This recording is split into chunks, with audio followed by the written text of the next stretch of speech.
दोस्तों, इस्लामी तारीख का एक ऐसा बहादुर और निडर शख्स जिससे यहूदी खौफ खाते थे और उसका नाम सुनकर थर थर कांपते थे। जी हां दोस्तों, इस शख्स का नाम था सद्दाम हुसैन। सद्दाम हुसैन अक्सर यहूदियों को ललकारता रहता था और बताता रहता था कि एटम बम मैं अपने मुल्क की हिफाजत के लिए नहीं बल्कि इजराइल के लिए बना रहा हूं ताकि इसको निस्तो नाबूद कर सकूं। सद्दाम हुसैन के बारे में इजराइल के वजीर ने कहा था कि यह एक पागल शख्स है जिसे न तो अपनी फिक्र है और ना ही बाकी लोगों की।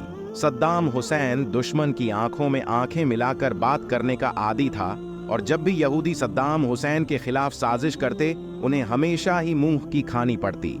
दोस्तों, सद्दाम हुसैन ही वह हुक्मरान था जो एक औरत की फरियाद पर इजराइल पर चढ़ दौड़ा था और इजराइल की हुकूमत पर 40 मिसाइल दाग दिए थे। हुआ कुछ यूं था कि एक दफा सद्दाम हुसैन की लाइव कॉन्फ्रेंस जारी थी कि अचानक एक चीखती चिल्लाती हुई औरत उसके सामने आकर खड़ी हो गई और सद्दाम हुसैन को सख्त अल्फाज में फेस टू फेस कहा कि इजरायली फौजियों ने मेरी बेटी को ज्यादती का निशाना बनाकर कत्ल कर दिया है और तुम्हें यहाँ कोई फिक्र ही नहीं, और उधर हम पर जुल्म के पहाड़ तोड़े जा रहे हैं। रोजाना हमारे घरों से इजरायली फौजी हम सबकी आंखों के सामने हमारी बहनों और बेटियों को अगवा करके ले जाते हैं, जिनको बाद में कत्ल करके फेंक दिया जाता है, और हमारे छोटे छोटे बच्चों को सड़कों पर घसीट घसीट कर मार दिया जाता है। क्या तुम्हें उन औरतों, बूढ़ों और बच्चों की चीखें सुनाई नहीं देती जो रोजाना इजरायली फौज की गोलियों का निशाना बनते हैं? क्या कयामत वाले दिन तुमसे इन औरतों, बच्चों और बूढ़ों की चीखों का हिसाब नहीं लिया जाएगा?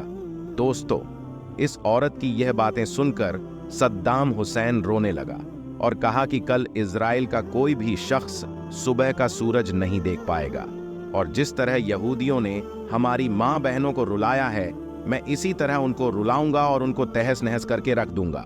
इसके फौरन बाद ही सद्दाम हुसैन वहां से उठा और फौजी लीडरों की एक मीटिंग बुलाई जिसमें उसने इजराइल पर हमला करने का हुक्म जारी कर दिया, और फिर इसके हुक्म के मुताबिक इजराइल के हुकूमत पर 40 मिसाइलें दागे गए जिनसे इजराइल के होश उड़ गए। दोस्तों, सद्दाम इतने ताकतवर और अपनी मर्जी पर चलने वाले शख्स थे कि उसको किसी भी मुल्क की कोई परवाह नहीं थी। इन 40 मिसाइलों ने इजराइल के शहर तेल अबीब को मिट्टी में मिला दिया, जबकि बड़ी बड़ी बिल्डिंग्स तबाह बर्बाद हो गई और हजारों यहूदी जहन्नम में पहुंचा दिए। सद्दाम हुसैन ने ये 40 मिसाइलें खास तरकीब से दागे थे। मतलब, जब यहूदी टीमें अपने मरने वाले यहूदियों को उठा रही होती थीं, तो ऊपर से एक और मिसाइल दागा जाता था जो उनको भी मौत के मुंह में भेज देता था। इस तरह यह दिन यहूदियों की जिंदगी का आखिरी दिन लग रहा था। लिहाजा तमाम यहूदी चूहों की तरह अपने अपने बिलों में छुप गए और मरने वाली यहूदियों की लाशें वैसे ही सड़कों पर पड़ी रहीं, जो काफी दिनों तक कुत्तों का खाना बनती रहीं। सद्दाम के हमलों से यूं लग रहा था कि आज कोई एक भी यहूदी बच नहीं पाएगा। दोस्तों, इसीलिए यहूदी सद्दाम हुसैन को हिटलर का नाम देते हैं, क्योंकि यहूदी और दूसरे काफिर जान चुके थे कि अब अगर उन्होंने इराक को ज़हनी तौर पर छेड़ने की कोशिश की तो सद्दाम उनकी नस्लें बर्बाद कर देगा।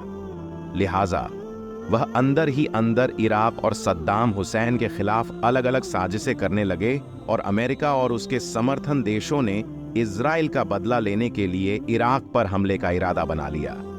अमेरिका और उसके समर्थन देशों ने सद्दाम हुसैन और इराक की हुकूमत पर बच्चों के अस्पताल पर हमला करने का इल्जाम लगा दिया, जिसको साबित करने के लिए मीडिया के बड़े बड़े कंपनी को लाखों डॉलर खिलाए गए और दिन रात प्रोपगंडा की वीडियो चलवाई गई। और फिर जब मुल्क में ज़मीनी तौर पर अमेरिका यह बयान फैलाने में कामयाब हो गया कि इराकी हुकूमत जंगी जुर्म में मिली हुई है, तो इस बात को और बच्चों के अस्पताल पर हमले को जवाब बनाकर उन्होंने ऑपरेशन डेजर्ट स्टॉर्म के नाम से इराक पर जंग जारी कर दी। और हमला करने के बाद अपने इस कदम को सही साबित करने के लिए अमेरिका और इसकी साथी देश यह बात दोहराते रहे कि इराक के पास काफी पैमाने पर तबाही फैलाने वाले हथियार हैं और यह दुनिया की हिफाजत के लिए बहुत बड़ा खतरा है। इसके अलावा इराक पर गैर हथियार बनाने और हासिल करने का इल्जाम भी लगाया गया। फरवरी 2003 में अमेरिका और उसके साथी देशों ने इराक पर दूसरा हमला किया और इराक पर कब्जा कर लिया, लेकिन अपने किसी भी इल्जाम को साबित करने में नाकाम रहे। इस कब्जे के बाद 14 दिसंबर 2003 में सद्दाम हुसैन गिरफ्तार हुआ, जिसके बाद उस पर 148 लोगों के कत्ल का इल्जाम लगाकर मुकदमा बनाया गया और इराक में अमेरिका के जरिए अदालत में सद्दाम हुसैन के मुकदमे की मौत का आगाज हुआ, जहां सद्दाम हुसैन ने इस अदालत को एक अमरीकी कब्जे में बताया। इस मुकदमे के जज ने जब अमरीकी सरकार की मर्जी का फैसला देने से इनकार कर दिया तो इस जज को मुजरिम से हमदर्दी रखने के इल्जाम में सस्पेंड कर दिया गया और एक नया जज लाया गया। जबकि इस तमाम अदालती कार्यवाही के दौरान सद्दाम हुसैन अमरीकी नजर में रहा और मुकदमे की सुनवाई के दौरान सद्दाम हुसैन के 3 वकीलों को भी कत्ल कर दिया गया, जिस पर सद्दाम हुसैन ने भूख हड़ताल की। लेकिन इसके बावजूद सद्दाम हुसैन को आज़ाद ट्रायल का हक नहीं दिया गया और अदालत ने अमेरिका की मांग पर सद्दाम हुसैन को फांसी की सजा सुना दी। लेकिन अमेरिका के सामने किसकी चलती है, क्योंकि जिसकी लाठी उसकी भैंस। अमरीकी कैद के दौरान सद्दाम हुसैन ने अपने दिन कैसे गुजारे, इस हवाले से उनकी निगरानी पर तैनात एक अमरीकी फौजी का कहना था कि सद्दाम हुसैन बहुत कम ही कोई शिकायत करता था। कमरे के बाहर एक क्यारी थी जिससे वो उन्हें पानी देता था। सद्दाम हुसैन बेखौफ आदमी था और मौत को तो जैसे वो कोई खौफजदा करने वाली चीज ही नहीं समझता था, और न वो किसी पछतावे का शिकार मालूम होता था। दोस्तों, सद्दाम हुसैन ने जिंदगी में जो भी किया वह सिर्फ और सिर्फ अपने लोगों पर होने वाले जुर्म की वजह से किया। सद्दाम हुसैन को फांसी देने का समय वो दिन भी आ गया और सोए हुए सद्दाम हुसैन को जगाकर बताया गया कि अगले चंद घंटों में उसको सजा दी जाएगी। ये खबर सुनकर भी सद्दाम बेखौफ रहा और आखिरी सफर की तैयारी शुरू कर दी। वह नहाने के बाद अल्लाह की तरफ सजदे किया और शुक्राना की नफल पढ़ने के बाद नाश्ता किया और फिर अपने करीबी लोगों के लिए कुछ खत लिखे और अपने सारे काम निपटाने के बाद सद्दाम हुसैन खुद चलकर मुस्कुराते हुए फांसी रूम तक पहुंचा। सद्दाम हुसैन के आखिरी वक्त में लिखे गए खत में एक खत ऐसा भी था जो उसने अपनी बेटी के नाम लिखा था और वह खत भी अब खुल चुका है। दोस्तों, सद्दाम हुसैन ने इस खत में लिखा था कि मुझे पूरा यकीन है कि ये लोग मेरी मौत की साजिश पर काम कर रहे हैं। मेरे पास इनका एक जर्नल आया था जिसके साथ उसका ट्रांसलेटर भी था। उसने मुझे एक कागज थमाया और कहा कि मैं इस पर इराकी लोगों के नाम पैगाम लिखूं कि वह हथियार फेंक दे। अमेरिका के जेलर का कहना है कि ऐसा मालूम हो रहा था कि जैसे सद्दाम हुसैन को मौत का खौफ छू कर भी नहीं गुजरा। 3 जल्लादों ने उसके इर्द गिर्द घेरा डाल लिया। सुबह 5:30 बजे का वक्त था।